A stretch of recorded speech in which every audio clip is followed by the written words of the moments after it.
Hi friends, welcome to my channel. இப்போ நான் என்ன பண்ணலான்னு இருக்கேன்னா, என் பொண்ணுக்கு வந்து கேழ்வரகு மாவு ரெடி பண்ணலாம் அப்படின்னு சொல்லி தான் இருக்கேன்.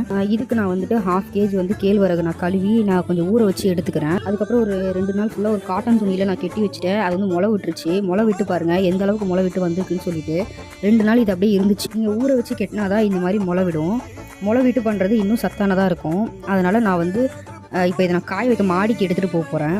நல்லா காஞ்சதுக்கப்புறமா இதில் வந்து எக்ஸ்ட்ராவாக பாதாம் ஆட் பண்ணி நான் வந்து திரிக்க போகிறேன்.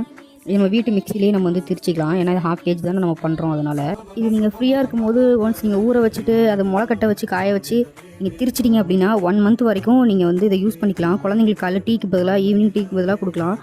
நீங்கள் நார்மலாக நீங்கள் பால் மட்டும் கொடுக்குறீங்கன்னா பாலில் இதை போட்டு கொதிக்க வச்சு நீங்கள் கொடுக்கலாம். கேழ்வரகு மாவுங்கிறது உடம்புக்கு ரொம்ப நல்லதுங்க. அது வந்து குழந்தைங்களுக்கு இன்னுமே ரொம்ப சத்தானதாக அது வந்து இருக்கும். நம்ம வந்து ஆரம்ப ஸ்டேஜ்லேயே குழந்தைங்களுக்கு இதெல்லாம் கொடுத்து பழக்கி கூட்டு வந்தோம்னா அவங்க இன்னும் ஹெல்த்தியாக இருப்பாங்க. நான் பார்த்தீங்கன்னா கேழ்வரகோட சேர்த்து ஏலக்காய் 3 அப்புறமா பாதாமும் எடுத்திருக்கேன். அது எல்லாமே வறுத்துட்டு அதோட சேர்த்து கொஞ்சம் ஆறுனதுக்கப்புறம் எல்லாத்தையும் மிக்சியில் போட்டு கிரைண்ட் பண்ணிக்கலாம். கிரைண்ட் பண்ணிவிட்டு பார்த்தீங்கன்னா அங்கங்கே சின்ன சின்ன கட்டி கட்டியாக இருக்கும். அது எல்லாமே நம்ம வந்து உடச்சி விடணும். அது போக ஃபில்ட்ரு பண்ணால் தான் உங்களுக்கு இன்னும் நல்ல ஸ்மூத்தான ஒரு இதுவாக கிடைக்கும், பவுடராக கிடைக்கும். அதனால் எல்லாத்தையும் நான் நல்லா ஃபில்ட்ரு பண்ணிக்கிறேன்.